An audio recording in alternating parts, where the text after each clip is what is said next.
फटाफट बड़ी खबरों को।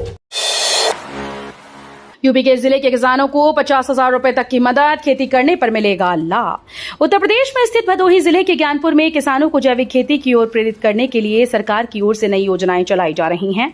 अब सब्जियों और दूसरी फसलों की जैविक खेती करने वाले किसानों को अनुदान के साथ साथ जैव उर्वरक बनाने की सुविधा भी दी जा रही है।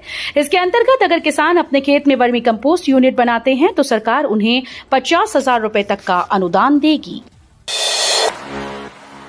यूपी के युवाओं को मिलेगी विदेश में ट्रेनिंग, सरकार दे रही सुनहरा मौका।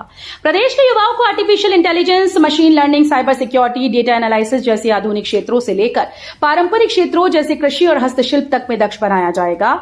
इसके लिए उच्च गुणवत्ता वाली ट्रेनिंग देश विदेश की प्रमुख संस्थाओं और इंडस्ट्री एक्सपर्ट्स की मदद से दी जाएगी। यूपी में बदल जाएगा सरकार और संगठन का स्वरूप, 2024 की गलतियों से बचने का भी प्लान तैयार। उत्तर प्रदेश में 2027 के विधानसभा चुनाव को लेकर भारतीय जनता पार्टी की रणनीति तैयार है, लेकिन इस बीच अगले प्रदेश अध्यक्ष का इंतजार है। अध्यक्ष के ऐलान में देरी का असर विधानसभा चुनाव की तैयारियों पर भी पड़ सकता है। बीजेपी के साथ साथ प्रदेश की नजर समाजवादी पार्टी की तैयारियों पर भी है। अब बिना नेट पास किए कर सकते हैं पीएचडी, कानपुर विश्वविद्यालय दे रहा खास मौका। अगर आप पीएचडी करना चाहते हैं और आपने कभी नेट क्वालिफाई नहीं किया है तो जीआरएफ क्वालिफाई भी नहीं किया है, इसके बाद भी आप कानपुर विश्वविद्यालय से पीएचडी कर सकते हैं। आपके पास खास मौका लेकर कानपुर विश्वविद्यालय आया है। कानपुर विश्वविद्यालय ने पीएचडी के लिए आवेदन मांगे हैं। छत्रपति शाहू जी महाराज विश्वविद्यालय ने पीएचडी कोर्स में प्रवेश प्रक्रिया शुरू कर दी। इच्छुक अभ्यर्थी अब 49 विषयों की कुल 712 सीटों पर दाखिले के लिए ऑनलाइन आवेदन कर सकते हैं। सीसीएसयू में कम पंजीकरण, खाली रह सकती है सीटें। वेंकटेश्वरा विश्वविद्यालय ने जर्मन संस्थान से किया तकनीकी अनुबंध। चौधरी चरण सिंह विश्वविद्यालय में समर्थ पोर्टल के माध्यम से यूजी पाठ्यक्रम में प्रवेश के लिए पंजीकरण प्रक्रिया चल रही है। स्ववित्त पोषित महाविद्यालय फेडरेशन की ओर से कुलपति को एक पत्र जारी करते हुए कहा गया कि इस समय चल रहे पंजीकरण इस स्थिति में नहीं है कि उनसे संस्थानों में प्रवेश किए जा सके। लखनऊ को दिसंबर तक मिलेगा अत्याधुनिक 7 मंजिला रेलवे स्टेशन। लखनऊ के निवासियों को जल्दी एक और आधुनिक रेलवे परिवहन सुविधा मिलने जा रही है। चारबाग रेलवे स्टेशन के आनंद नगर पर बन रहा 7 मंजिला सेकेंड एंट्री रेलवे स्टेशन इस वर्ष दिसंबर तक बनकर तैयार हो जाएगा। रेलवे भूमि विकास प्राधिकरण द्वारा लगभग 200 करोड़ रुपए की लागत से तैयार किया जा रहा ये नया स्टेशन न सिर्फ यात्री सुविधाओं के मामले में अत्याधुनिक होगा, बल्कि इससे मुख्य चारबाग स्टेशन पर यात्री भार भी काफी हद तक कम हो जाएगा। यूपी के जिले में बनेंगे नए उद्योग, 4 लेन सड़क का होगा निर्माण। उत्तर प्रदेश में स्थित गोरखपुर के धुरियापार औद्योगिक क्षेत्र का मास्टर प्लान पास होने के बाद गोरखपुर औद्योगिक विकास प्राधिकरण गीडा अब इसकी सड़क कनेक्टिविटी को मजबूत करने में लग गया है। इसके अंतर्गत लोक निर्माण विभाग के सहयोग से खजनी से धुरियापार चीनी मिल तक 2 लेन सड़क को चौड़ा करके 4 लेन के निर्माण की तैयारी शुरू कर दी गई है। जेवर एयरपोर्ट के पास बनेगा mega footwear and leather park. Agra के जूता कारोबार को ऐसे होगा फायदा। जेवर एयरपोर्ट के पास सेक्टर 8 में 100 एकड़ भूमि पर mega footwear and leather park बनेगा। करीब 3,000 करोड़ रुपए का निवेश होगा। आगरा व आसपास क्षेत्र में जूता उद्योग को नई उड़ान मिलेगी। यमुना एक्सप्रेसवे औद्योगिक विकास प्राधिकरण ने जेवर से आगरा तक न्यू आगरा अर्बन सेंटर बसाने के लिए मास्टर प्लान 2041 तैयार किया। यूपी के इस विश्वविद्यालय में होनहार छात्रों को 1 साल में दी जाएगी 2 डिग्री। राष्ट्रीय शिक्षा नीति के तहत प्रोफेसर राजेंद्र सिंह राज्य विश्वविद्यालय ने शैक्षिक सत्र 2025-26 से मेधावी विद्यार्थियों को एक साथ 2 डिग्री देने की नई व्यवस्था लागू कर दी है। इसके अंतर्गत 4 वर्षीय स्नातक पाठ्यक्रम के चौथे वर्ष में विद्यार्थी स्नातक ऑनर्स के साथ ऑनर्स विद रिसर्च डिग्री भी प्राप्त कर पाएंगे। वसुंधरा और इंदिरापुरम में रहने वालों के लिए खुशखबरी, हिंडन एलिवेटेड रोड पर बनेंगे 2 रैंप।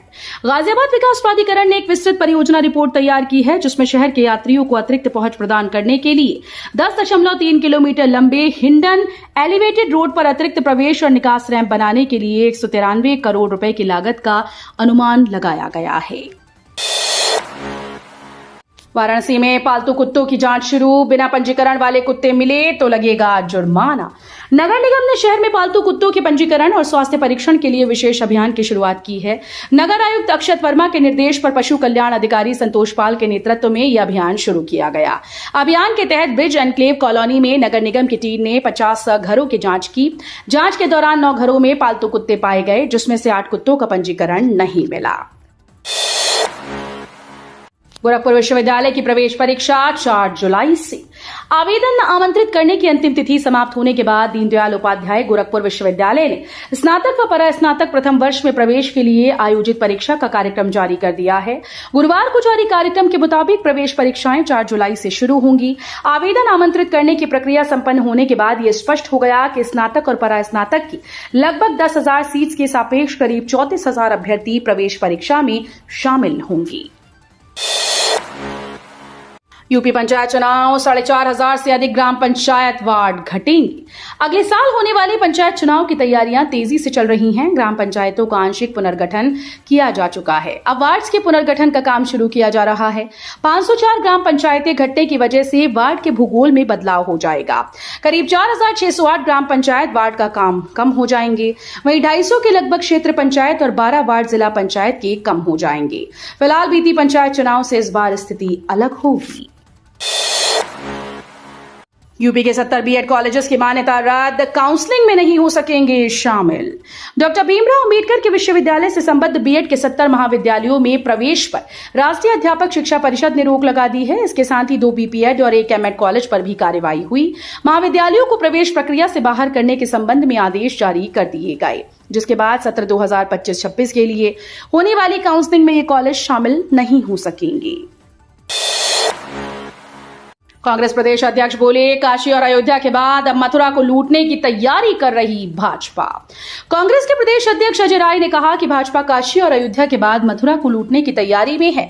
वृंदावन के लोगों को उजाड़कर गुजराती लोगों को बसाने की तैयारी है। वृंदावन से आए लोगों का परिचय कराते हुए उन्होंने कहा कि काशी की तरह ही वृंदावन के प्राचीन मंदिरों को उजाड़ा जाएगा। बाबा विश्वनाथ के दरबार के सैकड़ों मंदिर तोड़ दिए गए, अक्षयवट को खत्म कर दिया गया। 52 दिन में सिर्फ 24,000 विद्यार्थियों के पंजीकरण, 30 जून है रजिस्ट्रेशन की अंतिम तिथि। राजा महेंद्र प्रताप सिंह विश्वविद्यालय के संबद्ध एटा, कासगंज, अलीगढ़, हाथरस के 340 निजी महाविद्यालयों में 15,000 विद्यार्थियों ने पंजीकरण कराया है। मंडल के सभी महाविद्यालयों में 52 दिन में सिर्फ 24,000 विद्यार्थियों के पंजीकरण हुए। सरकारी और सहायता प्राप्त महाविद्यालयों में 9,000 विद्यार्थियों ने पंजीकरण कराया है। परिषदीय व कंपोजिट विद्यालयों के 8,800 पदों पर ईसीसीई एजुकेटर्स की होगी भर्ती। उत्तर प्रदेश के परिषदीय व कंपोजिट विद्यालयों में 8,800 पदों पर ईसीसीई एजुकेटर्स की भर्ती की जाएगी। इनकी नियुक्ति 3 से 6 साल तक के बच्चों को पढ़ाने के लिए होगी। बेसिक शिक्षा विभाग की ओर से इन्हें संविदा पर 11 महीने के लिए नियुक्त किया जाएगा। ईसीसीई एजुकेटर्स को हर महीने 10,313 रुपए मानदेय दिया जाएगा।